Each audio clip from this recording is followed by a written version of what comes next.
বাংলাদেশের অন্তর্বর্তী সরকারের প্রধান অধ্যাপক মোহাম্মদ ইউনূসকে মন্তব্য রাখার ক্ষেত্রে খেয়াল রাখা উচিত বলে মন্তব্য করেছেন ভারতের প্রতিরক্ষা মন্ত্রী রাজনাথ সিং। দেশটির সর্বভারতীয় গণমাধ্যম নেটওয়ার্ক 18 গ্রুপের এডিটর ইন চিফ রাহুল যোশীর সঙ্গে একান্ত সাক্ষাৎকারে শুক্রবার ভারত বাংলাদেশ দ্বন্দ্বের বিষয়ে নিজের অভিমত তুলে ধরেন রাজনাথ সিং। সেখানেই তিনি বলেন, ভারত কখনোই বাংলাদেশের সঙ্গে কোনো বিভেদ চায় না। তবে প্রতিরক্ষা মন্ত্রী স্পষ্টতই বলেন, ভারত যে কোনো ধরনের চ্যালেঞ্জ মোকাবিলা করতে পারে, যদিও আমরা এদের প্রতিবেশীদের সঙ্গে সুসম্পর্ক বজায় রাখার লক্ষ্য রাখি।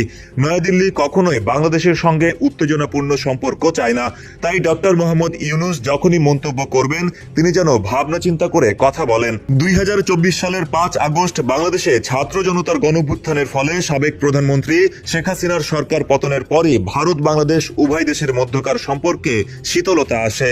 সে সময় শেখ হাসিনা দেশ ছেড়ে ভারতে আশ্রয় নেন। অন্যদিকে অধ্যাপক ইউনূস দেশের অন্তর্বর্তী সরকারের প্রধান উপদেষ্টা হিসেবে দায়িত্ব গ্রহণ করেন। কিন্তু ক্ষমতায় আসার পর থেকে মোহাম্মদ ইউনূসের বেশ কিছু মন্তব্য ভারত ভালোভাবে নেয়নি বলে বিভিন্ন গণমাধ্যম সূত্রে জানা যায়।